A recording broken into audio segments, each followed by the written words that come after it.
الحمد لله الواحد القهار نحمده ونستعينه ونستغفره ونؤمن به ونتوكل عليه ونعوذ بالله تعالى من شرور أنفسنا ومن سيئات أعمالنا من يهده الله فلا مضل له ومن يضلل فلا هادي له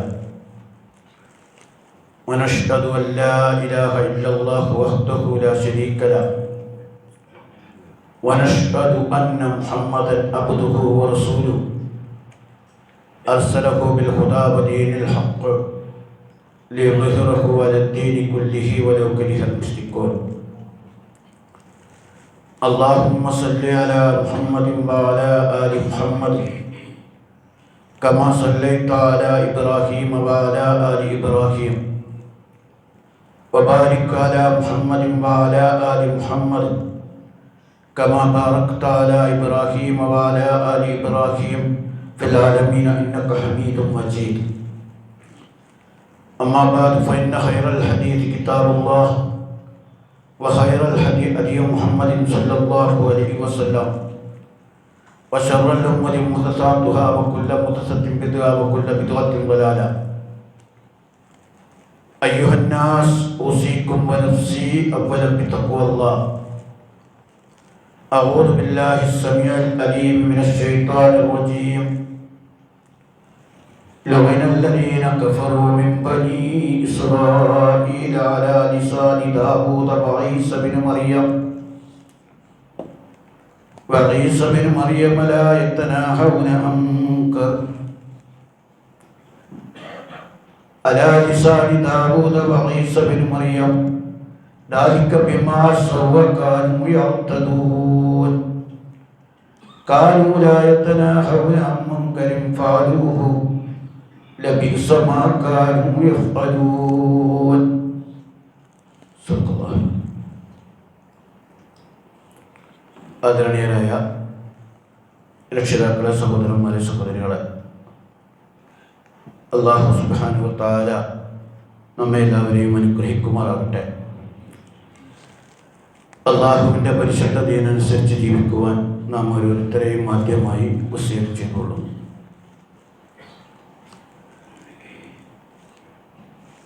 നമ്മൾ ഇസ്ലാമിക മുസ്ലിം സമൂഹം എന്ന നിലക്ക് ഇസ്ലാം ആഗ്രഹിക്കുന്നത് മുസ്ലിമീങ്ങൾ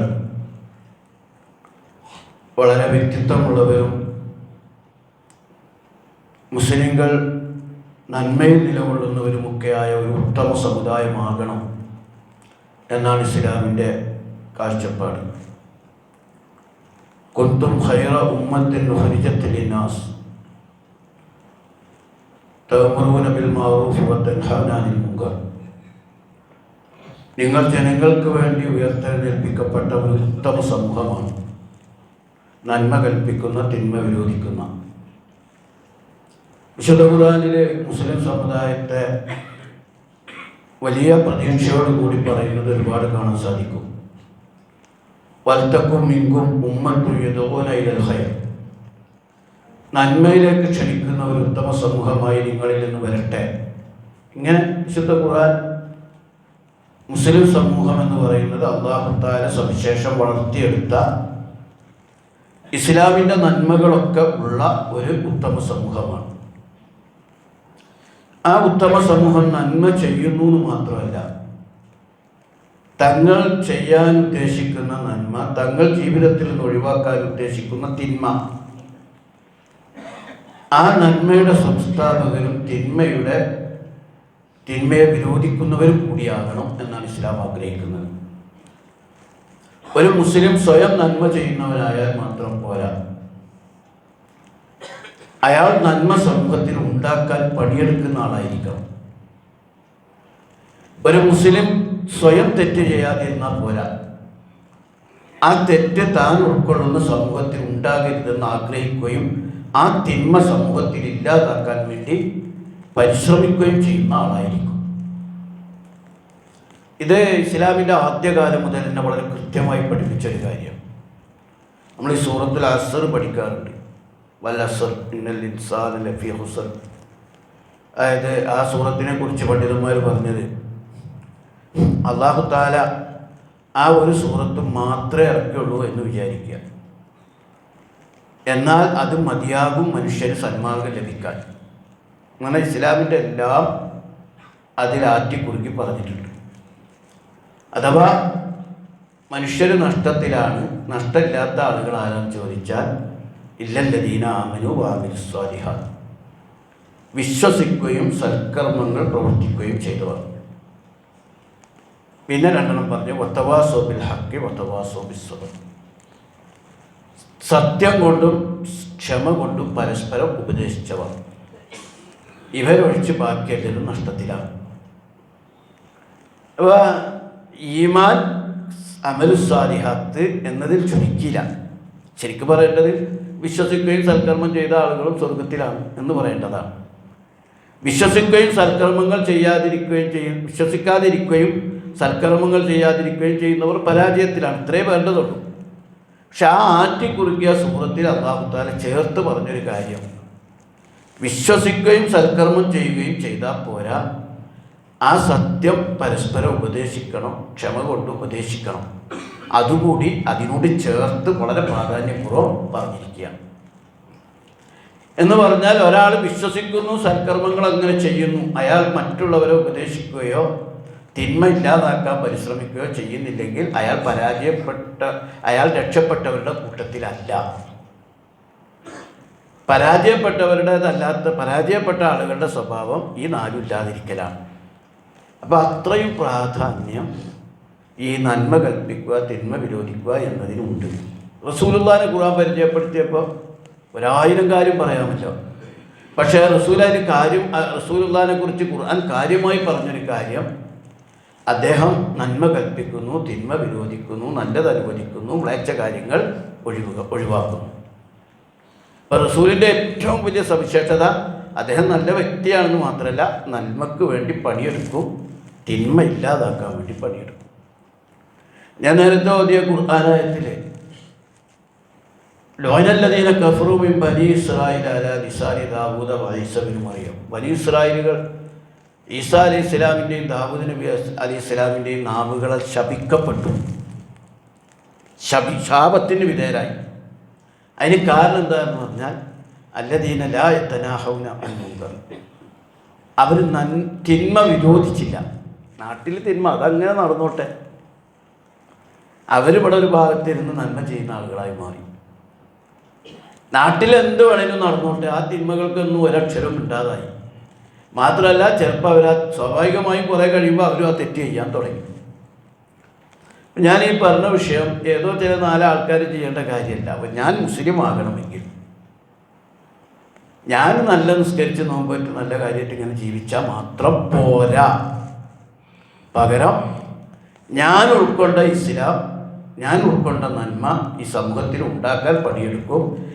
ഞാൻ ഉൾക്കൊള്ളാത്ത, ഇസ്ലാം പറയാത്ത തിന്മ ഈ സമൂഹത്തിൽ ഇല്ലാതാക്കാൻ വേണ്ടി പണിയെടുക്കുക തന്നെ ചെയ്യും. ഇതിന് ഖുർആൻ പറഞ്ഞൊരു കാരണം, വലാ തുസീബന്നല്ലദീന വലമു മിൻകും ഖാസ്സ, ഈ തിന്മ അധികം ഇങ്ങനെ പെരുകി വരുമ്പോൾ അള്ളാഹ് ശിക്ഷിക്കും, അല്ലാഹു തആല ഇടപെടും. അത് നമ്മൾ അറിയില്ല. നമുക്ക് പല വ്യക്തിപരമായിട്ടും ഇടപെടും, സാമൂഹികമായിട്ടും ഒക്കെ ഇടപെടും അള്ളാഹ്. അങ്ങനെ അള്ളാഹിൻ്റെ ശിക്ഷ വരുമ്പോൾ ആ തെറ്റ് ചെയ്യുന്ന ആൾക്കാരെ മാത്രമല്ല അള്ളാഹ് ശിക്ഷിക്കുക, ആ സമൂഹത്തിലെ തെറ്റ് ചെയ്യാത്ത എന്നാൽ തെറ്റിനെ എതിർക്കാത്ത ആളുകളെയും അള്ളാഹു ശിക്ഷിക്കും. നന്മ ചെയ്യുന്ന ആൾക്കാരുണ്ടല്ലോ, നല്ല മനുഷ്യർ, അവർ തെറ്റിനെ എതിർക്കണില്ല, നന്മ ഉണ്ടാക്കാൻ പണിയെടുക്കണില്ല, അവരെയും കൂടി അല്ലാഹു തആല ശിക്ഷിക്കും. അതുകൊണ്ട് അക്രമികളെ മാത്രമല്ല ശിക്ഷ പിടികൂടുക, അക്രമങ്ങളും തിന്മകളും ഇല്ലാതാക്കാൻ പണിയെടുക്കാത്ത ആളുകളെയും അക്കൂട്ടത്തിൽ അല്ലാഹു ശിക്ഷിച്ചു കളയും.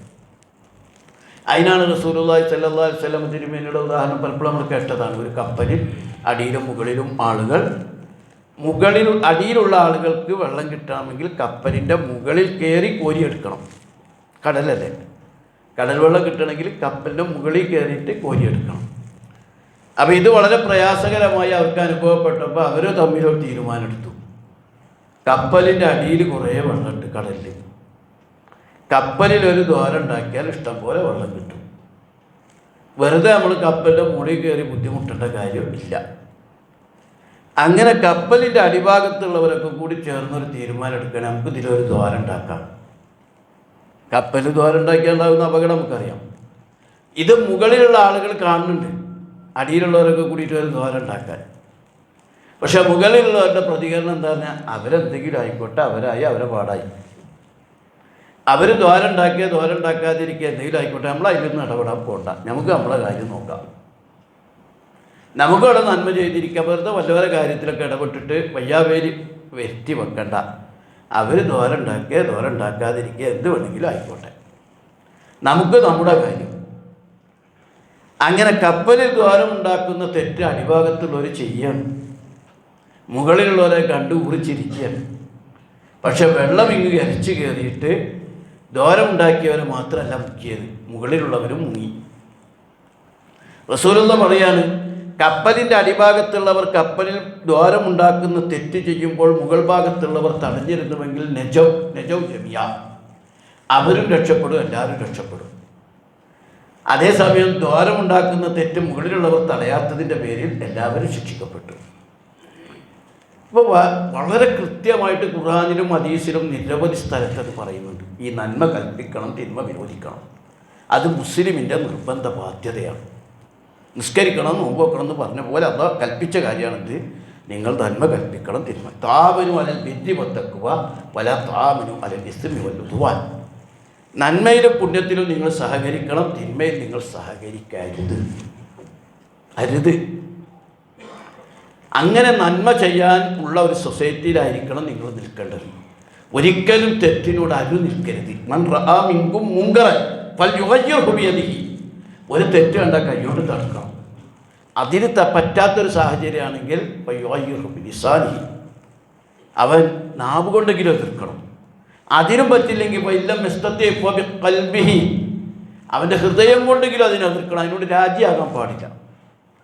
അങ്ങനെ ഇസ്ലാം ശക്തമായി, അള്ളാഹിൻ്റെ റസൂലും ഖുർആനും ശക്തമായി നമ്മളോട് കൽപ്പിക്കുന്നൊരു കാര്യം, നിങ്ങൾ മുസ്ലിങ്ങളാണോ ഇസ്ലാം ആഗ്രഹിക്കുന്ന നന്മ ഈ ദുനിയാവിലുണ്ടാക്കാനും ഇസ്ലാം എതിർക്കുന്ന തിന്മ ഈ സമൂഹത്തിൽ ഇല്ലാതാക്കാനും പണിയെടുക്കണം. ഇത് ഞാൻ പറയാൻ പോണ വിഷയത്തിൻ്റെ ആമുഖമാണ്. ആ വിഷയം നമ്മൾ പലപ്പോഴും പറഞ്ഞതാണ്, ഒരുപാട് ഇനിയും പറയാനുണ്ട്. അതിൻ്റെ ഒരു ആമുഖമായി പറഞ്ഞതാണ്. ഇപ്പം നമ്മുടെ നാട്ടിൽ ഓപ്പറേഷൻ തൂഫാൻ എന്ന പേരിൽ പുതിയ ഗവൺമെൻറ് ലഹരി മരുന്നിനെതിരെ വളരെ ശക്തമായ നിലപാടെടുക്കുന്നുണ്ട്. നമ്മളൊക്കെ ഞെട്ടിപ്പിക്കുന്ന വിധത്തിലുള്ള വളരെ ഭീകരമായ അവസ്ഥയാണ് ആ വിഷയത്തിലുള്ളത് നമ്മൾ മനസ്സിലാക്കുന്നുണ്ട്. ഓരോ ദിവസവും കോടിക്കണക്കിന് രൂപയുടെ ലഹരി മരുന്നുകളാണ് എല്ലാ ആളുകളുടെ വിഭാഗം, സ്ത്രീകളെന്നും ഹിന്ദുക്കളെന്നും താത്താമാരെന്നും ഒക്കെ പിടിച്ചുകൊണ്ടിരിക്കുന്നത്. അതിൽ ജാതിയും മതമൊന്നുമില്ല, എല്ലാവരും ഇതിൽ വേണമെങ്കിൽ നമ്മളെ ആൾക്കാർ കൂടുതലുണ്ടോ എന്ന് സംശയിച്ചു പോകുന്ന വിധത്തിൽ ഈ ലഹരി മരുന്നുകൾ ഉണ്ട്. പിടിക്കപ്പെട്ടതിൻ്റെ ചിത്രത്തിൽ നിന്ന് അവർ പറയുന്നൊരു വർത്തമാനം, നമ്മുടെ കുട്ടികളൊക്കെ ഒരുപാരം ലഹരിക്ക് അഡിക്റ്റായിക്കൊണ്ടിരിക്കുന്നുണ്ട് എന്നാണ്. കഴിഞ്ഞ ഒരു വർഷത്തേക്കാൾ ഒരൊറ്റ കൊല്ലം കൊണ്ട് 36% വർധനവ് ഏതാണ്ട് കേരളത്തിൽ തന്നെ ഉണ്ടായി എന്നാണ് പറയുന്നത്. ഇന്ത്യയിൽ ഏകദേശം 30 കോടി ആളുകൾ മദ്യമോ ലഹരി മരുന്നോ ഉപയോഗിക്കുന്നവരാണ്. 30 കോടി ആളുകൾ. ഇന്ത്യയിൽ ലഹരി മരുന്ന് ഉപയോഗിക്കുന്നവർ തന്നെ 3.3 കോടി ആളുകളുണ്ട്. ഇതൊക്കെ കിട്ടണ അറിയാത്ത കണക്ക് വേറെ കുറേ കിടക്കുന്നുണ്ടാവും. കിട്ടിയ കണക്കാണല്ലോ ഈ പറയുന്നത്. ലോകത്ത് ഈ ലഹരി മരുന്ന് എന്ന് പറയുന്നത് ഏകദേശം 30 കോടി ആളുകൾ ലഹരി മരുന്ന് ഉപയോഗിക്കുന്നുണ്ട്. അത് ലോക ജനസംഖ്യയുടെ 6% വരും. കുട്ടികളൊക്കെ അതിൽ ഒഴിവാക്കിയാൽ മുതിർന്ന ആളുകളെ കണക്കനുസരിച്ചാണ് വലിയൊരു ശതമാനം ആളുകളും ലഹരി മരുന്ന് ഉപയോഗിക്കുന്നവരാണ്. ഇതിത്ര നല്ല സാധനമല്ല ഈ സാധനം. അതിഭീകരമായ അവൻ്റെ എല്ലാ അർത്ഥത്തിലും അവനെ നശിപ്പിക്കുന്ന മാരകമായ ലഹരി മരുന്നുകളാണ് ഉപയോഗിച്ചുകൊണ്ടിരിക്കുന്നത്. പ്രത്യേകിച്ച് ഈ സിന്തറ്റിക് ലഹരി മരുന്നുകൾ. അതവൻ്റെ ബുദ്ധിയും ബോധവും സവിശേഷ എല്ലാം നശിപ്പിച്ച് മൃഗത്തേക്കാൾ ഭീകരമാക്കി തീർക്കുന്ന സിന്തറ്റിക് ഡ്രഗുകളാണ് പലപ്പോഴും ഉപയോഗിച്ചുകൊണ്ടിരിക്കുന്നത്. ഇവിടെ ഏകദേശം കഴിഞ്ഞ വർഷം പിടിച്ചെടുത്ത തന്നെ ഏകദേശം 16,927 കോടി രൂപയുടെ ഇതാണ് ലഹരി മരുന്നാണ് പിടിച്ചെടുത്തത്. ഇത് ഉള്ളതിൻ്റെ 1% പോലും ഉണ്ടാവില്ല. ഒരു ബസ്സിലണ്ട് കയറിയാൽ അതേ കിട്ടണം, ഒരു ട്രെയിനിൻ്റെ ബോഗിയിൽ കയറിയാൽ അതേ കിട്ടണം. ഇനിയിപ്പോൾ 2 മാസം ഇങ്ങനെ ബഹളം പിടിക്കലൊക്കെ ഉണ്ടാവും. പിറ്റത്തെ മാസം വരെ വീണ്ടും ഇവർ കച്ചവടം ചെയ്യും. പിടിക്കപ്പെട്ടവൻ എന്തെങ്കിലും പൈസ കൊടുത്ത് പിന്നെയും മോനും രക്ഷപ്പെടും. പിറ്റത്തെ ദിവസം വീണ്ടും അയാൾ കച്ചവടം ചെയ്യും. ഈ കച്ചവടവും ബിസിനസ്സും നടക്കുന്നു എന്ന് മാത്രമല്ല, ഇത് നമ്മുടെ കുട്ടികളെ ബാധിക്കുന്നു എന്നാണ് പറഞ്ഞത്. കോഴിക്കോട് SP കഴിഞ്ഞ ദിവസം പറഞ്ഞത്, ഈ ലഹരി മരുന്ന് ഉപയോഗിക്കുന്നത് ഏറ്റവും കൂടുതൽ 15 വയസ്സിനും 25 വയസ്സിനിടക്കുള്ള കുട്ടികളാണ്. ഇവനൊക്കെ എന്തൊരു അവൻ്റെ ഭാവി എന്നല്ല, ഈ സമുദായം അവരൊക്കെ ആയിത്തീരുന്നത് അതിഭീകരാവസ്ഥയിലാണ്. ഇന്നലെ ഞാനൊരു പോലീസ് ഓഫീസറുടെ ഒരു വർത്തമാനം മൊബൈലിൽ കേട്ടു. അവർ പറഞ്ഞെന്താ പറഞ്ഞാൽ, തൃശ്ശൂർ അമല ഹോസ്പിറ്റലിൻ്റെ അടുത്തുള്ള ഒരു ലോഡ്ജിൽ ആരൊക്കെ ലഹരി ഉപയോഗിക്കുന്നുണ്ട് പെട്ടെന്ന് ചെക്കിങ്ങിന് പോയി ചെന്നപ്പോൾ 10 പേരൊരു ഹാളിൽ ഉണ്ട് ലഹരി ഉപയോഗിക്കാൻ. 9 ആണുങ്ങളും ഒരു പെൺകുട്ടിയും. ഈ പെൺകുട്ടിയെ ചോദ്യം ചെയ്തപ്പോൾ ഇവള് സേലം മെഡിക്കൽ കോളേജിലെ MBBS വിദ്യാർത്ഥിനിയാണ്.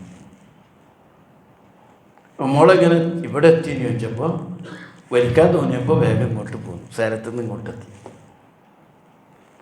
സേലത്തു നിന്ന് ഇത് ലഹരി ഉപയോഗിക്കാൻ വേണ്ടിയിട്ട് തൃശ്ശൂർ വന്ന് ലോഡ്ജിൽ 9 ചെറുപ്പക്കാരെ കൂടെ ഇരിക്കുകയാണ്. ഇത് പിടിച്ചു കഴിഞ്ഞ് ഇവിടെ വീട് എവിടെയെന്ന് ചോദിച്ചപ്പോൾ ഇടുക്കിയിലാണ്. വീട്ടിലേക്ക് വിളിച്ചപ്പോൾ ഇന്നയാളുടെ അച്ഛനല്ലേ? അതെ. മോളെവിടെയാണ്? മോള് സേലം മെഡിക്കൽ കോളേജിൽ പഠിക്കുകയാണ്. മോളെവിടെ ഉള്ളത്? അവിടെ ഉണ്ട്. ഇപ്പം 1 മണിക്കൂർ മുമ്പേ വിളിച്ചോളൂ, അവിടെ എടുക്കാൻ പോവുകയാണെന്ന് പറഞ്ഞു. അപ്പോൾ അച്ഛൻ്റെ അറിവ് സേലത്ത് മെഡിക്കൽ കോളേജിൽ ഹോസ്റ്റലിൽ എടുക്കാൻ പോവുകയാണ്. പക്ഷേ പെൺകുട്ടി ഇവിടെ ഭരിക്കാൻ വേണ്ടി വന്നിരിക്കുകയാണ്. എത്ര ഡോക്ടറാണ് ഈ ആകുന്നത്? ഇവരെങ്ങാനും ഡോക്ടറായി സർജനായാലൊക്കെ ഉള്ള അവസ്ഥ ഒന്ന് ആലോചിച്ച് നോക്കിങ്ങൾ. ഈ ജാതി സാധനം അടിച്ച് കയറ്റിയിട്ട് ബുദ്ധിയില്ല ബോധമില്ല നട്ടപ്പാതിരാക്ക് കുറേ ചെറുപ്പക്കാരോടൊന്നിച്ച് കഴിക്കുന്ന അവസ്ഥയിലേക്ക് നമ്മളെ യുവാക്കൾ വിദ്യാർത്ഥികൾ മാറുകയാണ്. നമ്മളൊന്നും അറിയാത്ത വിധം ഇത് ഭീകരമാണ്. പല ആളുകളും നമ്മളെ കുട്ടികളൊക്കെ ഇതിന് അഡിക്റ്റാകാനുള്ള ആസൂത്രണം നടന്നുകൊണ്ടിരിക്കുകയാണ്. ഞാൻ പറയുന്നത്, ഇതിനെതിരെ നല്ല ജാഗ്രത, ഗൗരവമുള്ള ജാഗ്രത നമ്മൾ വെച്ച് പുലർത്തണം. എൻ്റെ കുട്ടി അങ്ങനെ ഉണ്ടാവില്ല എന്ന് ചോദിക്കാം. എൻ്റെ കുട്ടിക്ക് ഉണ്ടോ എന്ന് നമ്മൾ തന്നെ പരിശോധിച്ച് നോക്കണം. എനിക്കുണ്ടോ എന്ന് തന്നെ ആദ്യം നമ്മൾ പരിശോധിക്കണം എന്ന് ഞാൻ പറഞ്ഞു. നമ്മൾ തന്നെ അഡിക്റ്റായി പോയിട്ട് വല്ല സാധനം അറിയാതെ നമ്മൾ പോയിട്ടുണ്ടോ എന്ന് പരിശോധിക്കണം. ഈ ലഹരി അഡിക്ഷൻ എന്ന് പറയുന്നതൊരു വല്ലാത്ത പ്രശ്നമാണ്. അതിലങ്ങ് വീണോടുകൂടി പിന്നെ മനുഷ്യരോട് മാറ്റിയെടുക്കാൻ കഴിയില്ല. നമ്മുടെ മക്കളോ കുട്ടികളോ അസ്വാഭാവികമായ എന്തെങ്കിലും പെരുമാറ്റ വൈകൃതം കാണിച്ചാൽ ഉടനെ സൈക്കാട്രിസ്റ്റുകളെ സൈക്കോളജിസ്റ്റുകളെ കാണിച്ച് അതെന്താണ് എന്ന് നമ്മൾ വരുത്തേണ്ടതുണ്ട്. ഞാൻ മുമ്പുകളോട് കുത്തുപേര് പറഞ്ഞൊരു കാര്യമുണ്ടായിരുന്നു. ഒരാൾ അയാളുടെ 3 മക്കൾ അവിചാരിതമായൊരു യാത്രക്ക് കൊണ്ടുപോയപ്പോഴാണ് അവർക്ക് ലഹരി മരുന്ന് എടുക്കാൻ കഴിയാത്തതിൻ്റെ പേരിൽ ഒരു മഗ്‌രിബാകുമ്പോഴേക്കും ഭ്രാന്തന്മാരായ 3 കുട്ടികളായിട്ട് മാറുകയാണ്. കാരണം അവരാ പെട്ടെന്ന് തന്നെ വീട്ടിൽ നിന്ന് പാപ്പ വിളിച്ചുകൊണ്ട് കൊണ്ടുപോയത്. ഒരടുത്ത് അമ്മ എളാപ്പാടെ വീട്ടിലേക്ക് പോകാമെന്ന് പറഞ്ഞ് കൂട്ടിക്കൊണ്ടുപോയതാണ്. അപ്പോഴാണ് സൈക്കാട്രിസ്റ്റ് പറഞ്ഞതിൻ്റെ അടിസ്ഥാനത്തിലാണ്. പക്ഷേ പെട്ടെന്ന് ലഹരി മരുന്ന് എടുക്കാതെ ദൂരേക്ക് കൊണ്ടുപോയപ്പോൾ വൈകുന്നേരം സന്ധ്യയൊക്കെ ആകുമ്പോഴേക്കും 3 ഭ്രാന്തൻ മക്കളാണ് അവർ വൈമാറുന്നത്. ഇവിടെ നമ്മുടെ കോളേജ് വിദ്യാർത്ഥികൾ, അതേപോലെ ഉന്നത മെട്രോപൊളിറ്റൻ സിറ്റികളിൽ പഠിക്കാൻ പോകുന്ന കുട്ടികൾ, ഇവരെ വിദ്യാർത്ഥികളൊക്കെ പലരും ലഹരിക്ക് അഡിക്റ്റാകുകയാണ്. അഡിക്റ്റായവൻ്റെ മുഖ്യ ലക്ഷ്യം അടുത്ത കുട്ടീനെ ഇതിന് വിധേയമാക്കുക എന്നുള്ളതാണ്. അവൻ എങ്ങനെയെങ്കിലും മറ്റുള്ള കുട്ടികളെ ഇത് പരത്തിക്കൊണ്ടിരിക്കും. നമ്മുടെ ഗവൺമെൻറ് ചെയ്യുന്നത് വലിയ അബദ്ധങ്ങളാണ്. വലിയ തെറ്റാണ്. ഇസ്ലാം അതിന് നല്ല കാഴ്ചപ്പാട് പറഞ്ഞു. ഒരു സമൂഹത്തിൽ നിന്ന് ഇത്തരം ലഹരികളും മദ്യം ഒഴിവാക്കണമെങ്കിൽ പൂർണ്ണമായി ഒഴിവാക്കണം. ഇതിപ്പോൾ എന്താന്ന് പറഞ്ഞാൽ മദ്യം ഇഷ്ടംപോലെ സുലഭമായി ഒഴുക്കുകയാണ്. എല്ലായിടത്തും ബാറുകളും മദ്യഷാപ്പുകളും ഇങ്ങനെ വ്യാപകമാണ്. അതിന് ഗവൺമെൻറ്റിന് യാതൊരു പ്രശ്നവുമില്ല. കാരണം ഗവൺമെൻറ് അതിന് ഇൻകം കിട്ടുന്നതുകൊണ്ട് ഗവൺമെൻറ് അത് വ്യാപകമായി ഇങ്ങനെ പ്രചരിപ്പിക്കും. ലഹരി മരുന്നിന് ഗവൺമെൻറ്റിന് ഇൻകം കിട്ടുന്നില്ല. അതുകൊണ്ടാണ് ഗവൺമെൻറ്റുകൾ പലപ്പോഴും ഈ ലഹരി മരുന്നുകൾക്കെതിരെ പ്രശ്നം. ആളുകളെ സംബന്ധിച്ചിടത്തോളം കുറച്ചു കാലം മദ്യം ഉപയോഗിച്ചാൽ പിന്നെ അതിൻ്റെ അപ്പുറത്തെ ലഹരി കിട്ടണം. നമ്മുടെ ഈ കുട്ടികൾക്ക് ഈ സിന്തറ്റിക് ലഹരി ഉപയോഗിച്ചിട്ട് പിന്നെ മദ്യം കഴിച്ചാൽ മതിയാവില്ല. അപ്പോൾ എന്താവും, ഇവർക്ക് ലഹരി കൊടുക്കുക എന്നിടത്തേക്കാണ്. ചില രാജ്യങ്ങളൊക്കെ അങ്ങനെയുണ്ട്. ആളുകളെ ഒതുക്കണമെങ്കിൽ ഇവർക്ക് ലഹരി കൊടുക്കുക എന്നിടത്തേക്ക് എത്തിയിരിക്കുന്നു. ചില രാജ്യങ്ങൾ തന്നെ ലഹരി ബിസിനസ്സിലൂടെ കാശുണ്ടാക്കുന്നുണ്ട്. അപ്പം നമ്മുടെ നാട്ടിൽ വ്യാപകമായ മദ്യവ്യാപനം ഉണ്ടാവുക, എന്നിട്ട് ലഹരിക്കെതിരെ പറഞ്ഞിട്ട് കാര്യമില്ല. കാരണം ഈ മിക്കവാറും ആളുകളൊക്കെ മദ്യത്തിന് അഡിക്റ്റഡാണ്. ധാരാളം മുസ്ലിം സമുദായത്തിന് പോലും ലജ്ജയില്ലാണ്ട് ഈ മദ്യത്തിലേക്ക് പോയിക്കൊണ്ടിരിക്കുകയാണ്. അവിടെയാണ് ഇസ്ലാം പഠിപ്പിച്ച് കുല്ലു ഷറാബിൻ അസ്കറ വഹുവ ഹറാം. മത്തുണ്ടാക്കുന്നതിൻ്റെ ഒരിത്തിരി പോലും നിഷിദ്ധമാണ്. മത്തുണ്ടാക്കുന്നതിൻ്റെ ഒരിത്തിരി പോലും നിഷിദ്ധമാണ്. നമ്മൾ ചില ആൾക്കാർ വിചാരിക്കും ഇത് കുറച്ചല്ലേ ഉള്ളൂ, നിഷിദ്ധമാണ്. ഇത് അത്ര ലഹരി ഉണ്ടാക്കൂലല്ലോ, നിഷിദ്ധമാണ് ഇസ്ലാമിൽ. അല്ലാഹു സുബ്ഹാനഹു വ തആല അത് ശക്തമായി നിരോധിച്ചതാണെന്ന് മാത്രമല്ല, ഒരു മനുഷ്യനെ ഇഹത്തിലും പരത്തിലും, ഇഹലോകത്തും പരലോകത്തും നശിക്കാൻ അള്ളാഹിൻ്റെ കടുത്ത ശിക്ഷ കിട്ടുന്ന ഏറ്റവും വലിയ ഒരു പാപമാണ് മദ്യപാനം എന്ന് പറയുന്നത്. കാരണം മദ്യപാനം ഒരാളുടെ എല്ലാ തിന്മയുടെയും മാതാവായിരിക്കും. മദ്യപിച്ചിട്ടാണ് കൊലപാതകം, മദ്യപിച്ചിട്ടാണ് വ്യഭിചാരം, മദ്യപിക്കാൻ കാശില്ലാതെ വരുമ്പോഴാണ് കൊള്ളയും പിടിച്ചു പറയും നടക്കുന്നത്. നമ്മൾ ഈ ചെറുപ്പക്കാരൊക്കെ കാണിക്കുന്ന ഈ അതിക്രമങ്ങൾക്കൊക്കെ കാരണം ഇവർക്ക് ഈ ലഹരി മരുന്ന് ഉപയോഗിക്കണമെങ്കിൽ കാശ് വേണം. ലഹരി മരുന്നിന് കാശ് കൊടുക്കാത്തതിൻ്റെ പേരിൽ അമ്മൂമ്മയെ, വല്യമ്മാനെ, വല്യപ്പാനെ, ഉപ്പാനെ, ഉമ്മാനെ കൊന്ന നിരവധി കഥകൾ ഈ കൊച്ചു കേരളത്തിലുണ്ടായില്ലേ. വല്യമ്മാനെ കൊന്നൊടുക്കിയില്ലേ. വല്യമ്മയുടെ ഒരു ഇത്തിരി പൊന്ന് കിട്ടാൻ ചെറുപ്പം മുതൽ ഉമ്മയില്ലാത്ത പയ്യനെ പോറ്റി വളർത്തിയ വല്യമ്മാനെ അങ്ങ് കൊന്നു. ആ സ്വർണം കൊടുക്കാത്തതിൻ്റെ പേരിൽ. എന്തിനായി സ്വർണം? ഇത് വാങ്ങിയിട്ട് വേണം ലഹരി മരുന്ന് ഉപയോഗിക്കാൻ. എവിടേക്കാണ് നമ്മളൊക്കെ കുടുംബങ്ങളും കുട്ടികളും പോണത്?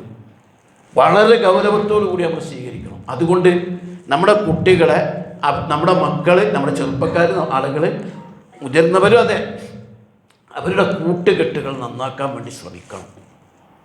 കണ്ട ജാഹിലിയത്തിൻ്റെ കൂടെയൊക്കെ കുട്ടികളെ കൂട്ടുകൂടാൻ വിട്ടിട്ട് അവരെവിടേക്കാണ് പോകുന്നതെന്ന് നോക്കാതിരുന്നാൽ അവരെ സകല ജാഹിലിയത്തും ഈ ജാതി തിന്മയിലേക്ക് കൊണ്ടുവന്നായി ഒരു സംശയമില്ല. നമ്മുടെ മക്കളുടെ കൂട്ടുകെട്ട് നല്ലതാണോ, അവരുടെ ബന്ധങ്ങൾ നല്ലതാണോ, അവരുമായിട്ട് അടുത്തിടപഴകാൻ നമുക്ക് കഴിഞ്ഞിട്ടില്ലെങ്കിൽ ആ മക്കൾ നാളെ നമ്മുടെ കബറിൻ്റെ മുകളിലിരുന്നും ലഹരി ഉപയോഗിച്ചിട്ടായിരിക്കും വരിക. നമ്മളത് മനസ്സിലാക്കേണ്ടതുണ്ട്. അപ്പോൾ എപ്പോഴും അവരുടെ നല്ല വിദ്യാഭ്യാസ സ്ഥാപനങ്ങളിൽ ചേർക്കുക, അവരുടെ അടുത്തിടപഴകുക. അവരുടെ ഏറ്റവും അടുത്ത കൂട്ടുകാരി രക്ഷിതാക്കൾ തന്നെയായിരിക്കണം. അവരിൽ നിന്ന് മറച്ചു വെക്കുന്നൊരു ബന്ധമുണ്ടാകാൻ പാടില്ല. അവരുടെ കൂട്ടുകാരാരൊക്കെയാണെന്ന് ശരിക്കും തിരിച്ച് പഠിക്കണം. അവരിൽ ദുസ്വഭാവങ്ങളുണ്ടെങ്കിൽ അതിൽ നിന്ന് ബോധപൂർവ്വം അകറ്റണം. ഒരു ഈമാനും ഇസ്ലാമും പടച്ചവനെ പേടി ഇല്ലാണ്ട് മക്കളെ വളർത്തിയാൽ മക്കൾ പിന്നെ ഉയർന്ന വിദ്യാഭ്യാസത്തിന് വേണ്ടി ഏത് മൂലയിൽ പോയാലും ഏത് തെറ്റിലേക്കും പോകും. നമുക്കാകെ മക്കളെ ഡോക്ടറാക്കണത്തിന് ഈ ജാതിയിൽ ലഹരിക്ക് അഡിക്റ്റായ ഡോക്ടറെ കിട്ടിയിട്ട് എന്ത് കാര്യം? ലഹരിക്ക് അഡിക്റ്റായ വലിയ സയൻറ്റിസ്റ്റിനെ കിട്ടിയിട്ട് എന്ത് കാര്യം? മക്കളെ പടച്ചവനെ പേടി ഉണ്ടാക്കിയാലല്ലേ അവരെ ഉയർന്ന പട്ടണങ്ങളിലും വലിയ സ്ഥലങ്ങളിലും ആരുമില്ലാത്ത സ്ഥലത്തൊക്കെ പഠിപ്പിക്കാൻ വിടാൻ പറ്റുള്ളൂ. ഇതൊരു പടച്ചവനെ പേടി മക്കൾക്ക് ഉണ്ടാക്കിയിട്ടില്ല. ഒരു ദീനീബോധവും നമ്മൾ മക്കൾക്ക് കൊടുത്തിട്ടില്ല. എന്നിട്ടോ പിറ്റത്തെ ദിവസം നമ്മൾ ഹൈദരാബാദിലേക്ക് വിടുന്നു, നമ്മൾ കാനഡയിലേക്ക് വിടുന്നു, ലണ്ടനിലേക്ക് വിടുന്നു. അവിടെ എന്ത് അള്ളാഹ് എന്ത് പടച്ചവൻ? ആകെ എന്ത് ഇസ്ലാം നോക്കാൻ വല്യപ്പില്ല, വാപ്പില്ല, ആരുമില്ല. സകല തിന്മയുടെ ശക്തികൾ അവിടെ പട്ടി വിടർത്തി നിൽക്കുക, ഈ ലഹരിക്ക് അഡിക്റ്റാവുക, എന്നിട്ട് പലതിനും അഡിക്റ്റായി തീരുക, എല്ലാ വൃത്തികെട്ട കുത്തഴിഞ്ഞ ജീവിതവും നയിക്കുക. മദ്യവും ലഹരി മരുന്നും ഉപയോഗിക്കുക. ലഹരി എന്നുള്ളത് മാത്രമല്ല, മദ്യം ഉപയോഗിച്ചാൽ തന്നെ ആയില്ലേ. മദ്യത്തിന് തന്നെ മനുഷ്യൻ്റെ ബോധം കെടുത്തുന്നില്ലേ? ഈ രാജ്യത്ത് അത് നിരോധിക്കാൻ കഴിയും. ഞാൻ നാളെ പലപ്പം പറഞ്ഞില്ല, ഒരു ചെറുപ്പക്കാരൻ, ഞാൻ ഇങ്ങനെ പോകുമ്പോൾ ഒരു ചെറുപ്പക്കാരൻ ഒരു ഇലക്ട്രിക് പോസ്റ്റിൻ്റെ മുന്നിൽ നിന്നിട്ട് നല്ല ആരോഗ്യമുള്ള നല്ല യുവാവായ ഒരു ചെറുപ്പക്കാരൻ ഇലക്ട്രിക് പോസ്റ്റിനോട് മാറിക്കാൻ പറയണം. മാറിക്ക്. ഞാൻ കുറച്ച് നേരം കൗതുകത്തിൽ നോക്കിയിരുന്നു. ഞാൻ പിന്നെ പോയി സാധനമൊക്കെ വാങ്ങി എന്തൊക്കെ കഴിഞ്ഞ് 3/4 മണിക്കൂർ കഴിഞ്ഞ് തിരിച്ചു വരുമ്പോഴും ഇലക്ട്രിക് പോസ്റ്റിനോട് മാറാം. ഇത് മാറൂലല്ലോ. ഈ ഇലക്ട്രിക് പോസ്റ്റ് മാറാൻ നിൽക്കണില്ല. എന്ത് നോക്കിയേ, ഒരുത്തൻ മദ്യത്തിന് അഡിക്റ്റാകുമ്പോൾ അവൻ്റെ ബുദ്ധി പോണ പോക്ക് നോക്കിയേ. അതുകൊണ്ടാണ് പറഞ്ഞ ഉമ്മുൽ ഹബായിസ്, എല്ലാ തിന്മകളുടെയും മാതാവാണത് എന്ന് പഠിപ്പിച്ചതാണ്. ലോകത്ത് ഇസ്ലാം വരുത്തിയ ഏറ്റവും വലിയ വിപ്ലവമാണ്. അതിൻ്റെ ഒരു തുള്ളി ഹറാം, അതിൻ്റെ ഒരു ഇറ്റ് പോലും ഹറാം, അതിലേക്ക് നയിക്കുന്ന സകലതും ഹറാം. കുല്ലു മുസ്കരിൻ ഹംറുൻ വകുല്ലു മുസ്കരിൻ ഹറാം. എല്ലാ മത്തുണ്ടാക്കുന്നതും മദ്യമാണ്, എല്ലാ മത്തുണ്ടാക്കുന്നതും ഹറാമാണ്. അതുകൊണ്ട് നമ്മൾ മനസ്സിലാക്കണം, വളരെ കൃത്യമായി തന്നെ എനിക്ക് പറയാനുള്ളത്, ഈ നമ്മളൊരു സാമൂഹിക പ്രവർത്തനങ്ങളൊക്കെ നമ്മളെ മഹല്ലിൽ, നമ്മുടെ കുടുംബത്തിൽ, ഓരോരുത്തരും അങ്ങനെ വിചാരിച്ചാൽ മതി. എൻ്റെ വിശാലമായ കുടുംബത്തിന് ആർക്കെങ്കിലും ഇതുണ്ടോ പരിശോധിക്കണം.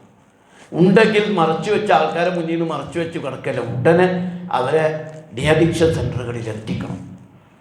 എന്നിട്ട് അത് മാറ്റിയെടുക്കാൻ വേണ്ടി ശ്രമം നടത്തണം. ഇഷ്ടം പോലെ ആളുകൾ ഡിഅഡിക്ഷൻ സെൻ്ററുകളിലൂടെ ശാസ്ത്രീയമായി ഈ ലഹരിയിൽ നിന്ന് മോചിപ്പിക്കപ്പെടുന്നുണ്ട്. നല്ല നല്ല ആളുകളുടെ മക്കൾ ഇതിൽ വന്നുപെടുന്നതിൻ്റെ ഒരുപാട് ഉദാഹരണങ്ങൾ എനിക്കറിയാം. ആ രക്ഷിതാക്കൾ തളർന്നു പോകാൻ വേറെ എന്തെങ്കിലും വേണം, തകർന്നു പോയില്ലേ. അതുകൊണ്ട് ഞാൻ പറഞ്ഞെന്താ പറഞ്ഞാൽ, നമ്മുടെ കുടുംബത്തിൽ വിശാലം, മഹല്ലിലുണ്ടോ, നമ്മുടെ സമൂഹത്തിലുണ്ടോ മദ്യത്തിന്. ചിലപ്പോൾ ചിലരിതിനെ ലഘൂകരിക്കാൻ പറ്റും. ഓന് വൈനല്ലേ കുടിക്കണേ, വീഞ്ഞല്ലേ കുടിക്കണേ, ചെറുതല്ലേ ഉള്ളൂ. ഇങ്ങനെ ഈ വിദേശ രാജ്യങ്ങളിലൊക്കെ പോകുന്നവർ, ഇപ്പോൾ നമ്മൾ ഈ ഗൾഫ് രാജ്യങ്ങളിൽ വലുത് വ്യാപകമല്ലേ, ദുബായിലൊക്കെ വ്യാപകമായ മദ്യത്തിനും ലഹരി മരുന്നിനും എന്നല്ല ഈ പറയുന്ന വൃത്തികേടുകളുടെ ഒക്കെ കേന്ദ്രമായി മാറിയിരിക്കുന്നു. നമ്മുടെ നാട്ടിലുള്ളവർ പോലും വൃത്തികേട് ചെയ്യാൻ പോകുന്നത് ആ രാജ്യങ്ങളിലേക്കാണെന്ന് പറയുമ്പോൾ, ഇവിടെ നിന്ന് സിനിമാ ആളുകളൊക്കെ പോകുന്നത് അവിടേക്കാൾ, അത്രയും വൃത്തികേടുകളുടെ ലോകത്തേക്കാണെന്ന് പറയപ്പെടുമ്പോൾ, ഇങ്ങനെ ആകെ കുത്തഴിഞ്ഞ തിന്മകൾ പെരുകിയ ഒരു സമൂഹമായി നമ്മുടെ സമൂഹം മാറാൻ പോകുന്നു. അതിലാണ് ജാഗ്രത പാലിക്കേണ്ടത്. അപ്പോൾ ശരിക്കും വേണ്ടതെന്ന് പറഞ്ഞാൽ, ഓരോരുത്തരും ഒരു സാമൂഹിക പ്രവർത്തകൻ്റെ റോൾ ഏറ്റെടുക്കണം. ഞാൻ കുടിക്കണില്ലല്ലോ എന്ന് പറഞ്ഞിട്ട് കാര്യമില്ല. നമ്മളെ പേരക്കുട്ടി കുടിച്ചാൽ പോലെ മനസ്സമാധാനം പോകാൻ, നമ്മുടെ കുടുംബത്തിൻ്റെ സ്വസ്ഥത പോകാൻ, ഞാനെങ്ങനോ നന്നായി, എൻ്റെ മോനി ഞാനെങ്ങനോ വളർത്തി, പേരക്കുട്ടിയുടെ കുറേ എണ്ണം നന്നായി വളർത്തി, ഒരെണ്ണം മതി. നമ്മുടെ കുടുംബത്തിൽ ഒരു ലഹരിക്ക് അഡിക്റ്റായിട്ടോ പ്രശ്നം ഉണ്ടാക്കിയിട്ടോ കുഴപ്പമുണ്ടാക്കിയാൽ പിന്നെ ആ കുടുംബം തന്നെ തകരാറായില്ലേ, പിന്നെ എന്തെല്ലാം പ്രശ്നങ്ങൾ. അതുകൊണ്ട് മദ്യത്തിൽ നിന്നും ലഹരി മരുന്നിൽ നിന്നും പൂർണ്ണമായി നമ്മുടെ കുടുംബങ്ങളെ രക്ഷപ്പെടുത്താനുള്ള ശ്രമം നമ്മൾ നടത്തണം. പ്രത്യേകിച്ച് കുട്ടികളെ വളരെ ശ്രദ്ധാപൂർവം നമ്മൾ വളർത്തണം, വളരെ ശ്രദ്ധാപൂർവം. നല്ല ക്വാളിറ്റി എഡ്യൂക്കേഷൻ നമ്മൾ കുട്ടികൾക്ക് കൊടുക്കണം, ദീനുള്ള വിദ്യാഭ്യാസം കൊടുക്കണം, അവരുമായി അടുത്തിടപഴകണം. അവരുടെ തെറ്റുകളെ ശ്രദ്ധാപൂർവം വളരെ സൂക്ഷ്മതയോടെ തലോടിക്കൊണ്ട് അവരിൽ നിന്ന് മാറ്റിയെടുക്കാൻ ശ്രമിക്കണം. ആകെ ഒച്ചപ്പാടും പാടൊന്നും ഉണ്ടാക്കിയിട്ടൊന്നും കാര്യമില്ല. പുതിയ തലമുറ വേറൊരു ലോകത്താണ്. അവരെ ഭാഷ തന്നെ നമുക്ക് അറിഞ്ഞൂടാ, അവരെ ഭാഷ തന്നെ നമുക്കറിയും. ഞാൻ നാളെ കുട്ടി അറിയപ്പെട്ടവരോട് ചോദിച്ചാൽ എന്താണ് ഈ പൂക്കി മുഖ്യമന്ത്രി, നമുക്കറിയില്ല ഈ പൂക്കി എന്താണ് ചോദിച്ചറിയണം. കുറച്ച് കഴിഞ്ഞപ്പോൾ പൂക്കി പല പല പദങ്ങളാണ് വന്നിരിക്കുന്നത്. ജെൻസി അൽഫ, ജെൻസി ബീറ്റ, ഇതൊക്കെയാണ് വരുന്നത്. അങ്ങനെ എന്തൊക്കെ നടക്കുന്നത് ഈ കൊച്ചു കേരളത്തിൽ പോലും എന്നത് വലിയ അത്ഭുതമാണ്. ഞാൻ പറയുന്നത്, നല്ല ശ്രദ്ധ ഉണ്ടായിട്ടില്ലെങ്കിൽ പടച്ചോൻ്റെ ശിക്ഷ ഇറങ്ങാവുന്ന എല്ലാ സംഗതികളും ഉണ്ട്. അത് വരാതിരിക്കണമെങ്കിൽ വളരെ സൂക്ഷ്മമായി നമ്മൾ പോകണം. തിന്മയുടെ ശക്തികൾ ഇങ്ങനെ അരിച്ചു കയറുമ്പോൾ ശ്രദ്ധയോട് കൂടി നമ്മൾ കൊണ്ടുപോകണം. ആ കാര്യമാണ് ഈ കുത്തുബയിൽ എനിക്ക് ഓർമ്മപ്പെടുത്താറ്. പ്രത്യേകിച്ച് ഓപ്പറേഷൻ തൂഫാൻ്റെ ഭാഗമായിട്ട് ഗവൺമെൻറ് പ്രഖ്യാപിച്ചൊരു കാര്യം എന്താണെന്ന് പറഞ്ഞാൽ, അത്തരം ആളുകളെയും വ്യക്തികളെയും ചൂണ്ടിക്കാണിച്ചു കൊടുത്താൽ ആ കാണിച്ചു കൊടുക്കുന്നവർക്ക് രഹസ്യമായി വെക്കും. അവരുടെ ആക്രമണം വരാതിരിക്കാൻ ആ പേരുകൾ രഹസ്യമാക്കി വെക്കുകയും ചെയ്യും. പാരിതോഷികം വരെ കിട്ടുമെന്നാണ്. എന്നിരിക്കെ എവിടെയെങ്കിലും അതുണ്ടോ വളരെ ഹിക്മത്തോടു കൂടി ഇല്ലായ്മ ചെയ്യാൻ ശ്രദ്ധിക്കണം. ലഹരി മരുന്നിൽ മാത്രമല്ല, മദ്യപാനത്തിലും മദ്യോപയോഗത്തിലും പൂർണ്ണമായി നമ്മൾ വെക്കണം. ഏതെങ്കിലും കല്യാണ വീടുകളോടനുബന്ധിച്ച് മദ്യപാനം നടക്കുന്ന ആ പരിസരത്തേക്ക് പോകരുത്, ബഹിഷ്കരിക്കണം. അത്തരം നിസ്സഹായനായിട്ട് വാപ്പ നിൽക്കുക, അപ്പുറത്തെ വാതിലൂടെ ആൺകുട്ടികൾ മദ്യപാനത്തിൻ്റെ വഴിയൊരുക്കുക. എന്നിട്ട് വാപ്പ ഇങ്ങനെ പറയും, ഞാൻ ചെയ്യാനാ. ഇങ്ങനെയൊക്കെയുള്ള മുസ്ലിം സമുദായത്തിൽ വരെ നടക്കുകയാണ്. വളരെ ശ്രദ്ധാപൂർവം ഈ വിഷയത്തിൽ മുന്നോട്ട് പോകണമെന്ന് എന്നെയും നിങ്ങളെയും ശക്തമായി വസിയത്ത് നൽകുകയാണ്. അല്ലാഹു തആല അനുഗ്രഹിക്കുമാറാകട്ടെ. കുലിക്കോളിയാ റസ്തഗ്ഫിറുല്ലാഹി വലക്കും.